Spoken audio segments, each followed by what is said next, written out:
embrace. So it's quite possible within my materialistic view, which includes evolutionary concepts, that we have evolved a faculty that keeps pointing our face towards using broader frames of reference. As far as I know, that's all that spirituality is. So I don't believe in a metaphysical spirituality, but I still spend a lot of time thinking about this spiritual frame of reference. And it is in reference to what we call spiritual experiences. And again, I don't believe in metaphysics, so I don't think those experiences are going to be connected to some immaterial God. I consider that impossible, actually, because I do believe in my materialism, and because of the way I set up my epistemology, I would have no reason to know anything different from that. And the things that I do know indicate that I don't expect that there would be a big bearded God. If there was a metaphysical God, is another conception, and it would obviously be something more more ethereal than some bearded human form.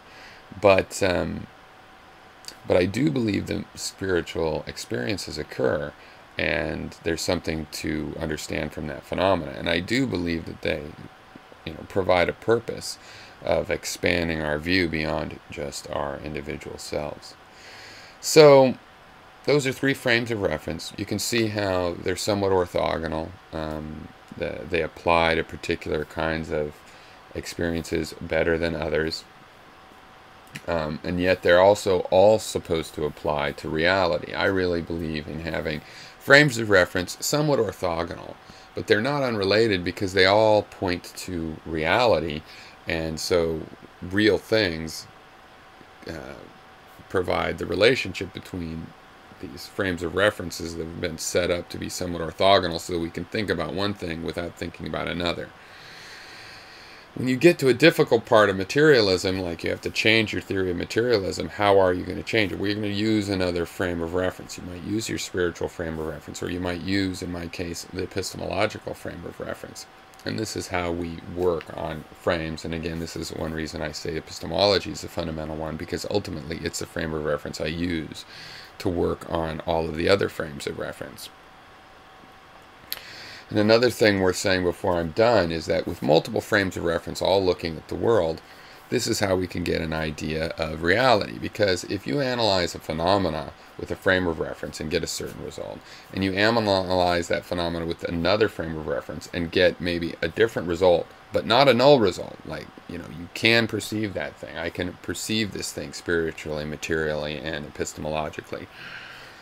That boosts my confidence that the thing I'm looking at is real. In the same sense that if I just see something, if I see a man walking towards me, but I can't hear him, and I'm hearing everything else and my hearing's fine, that's likely to be an apparition compared to if a man is walking towards me and I hear him.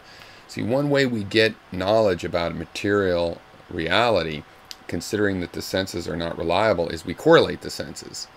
When you see something and hear something and smell it and you can touch it, when you have all of this information, it all adds up. And it's not just more information. It's not like, seeing a person and hearing them. It's not like seeing a person twice. It's the fact that sound and light are so different. They're so different. They do not, they don't take up the same space conceptually. They're different frames of reference, right? But if you have an object that appears in both frames of reference, both visual and sonic frames of reference, then that thing is more likely to be real, because sound and light are not automatically correlated. They're separate. So if they're both yielding a result of an entity, then there's reason for us to think that that entity is an actual entity, that it's material. And so in the same way, abstracting out from senses just to frames of reference in general, if you can analyze something spiritually, materially, and epistemologically, and come to some conclusion about it, then that combined conclusion is your idea about that thing, and it's better than any particular idea that's just limited to one frame of reference.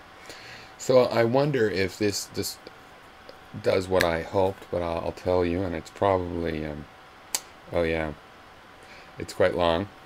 But the idea here is to give you an idea of, first of all, what the search for fundamental truths is all about, and it's kind of why, as a skeptic, since I say that it's never going to end, why is it worthwhile? And then also to move into this ability to talk about other frames of reference. Like I made a video about being a better objectivist than the objectivists, and now in terms of what I put in these plural videos, is the fact that the reason that's true is because, see, epistemologically I'm a subjectivist, because all of our knowledge is subjective. But I do believe we can use that to build a materialist model and talk about things from the materialist frame of reference, where we don't break things down into perceptions, we break them down into components of matter, energy, space, distance, mass, this kind of thing.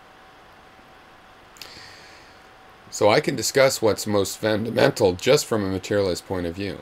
I don't do that because I don't want people to think that I am objectivist. I want them to know the underlying epistemology. But once I turn to materialism, and I'm planning to make some more videos about what is going on in the material world, what we really know about the material world, that can be isolated. And I don't have to talk ultimately about the fundamentals of perception. I'll talk about the fundamentals of energy doing this and that, and what an electron is like, and these other things. But if you question how I know those things, well then of course I bring in the epistemology, where the perceptions are fundamental, and I'll tell you which perceptions I've had that lead me to a particular belief. So, yeah, way over 10 minutes. All right, cheers.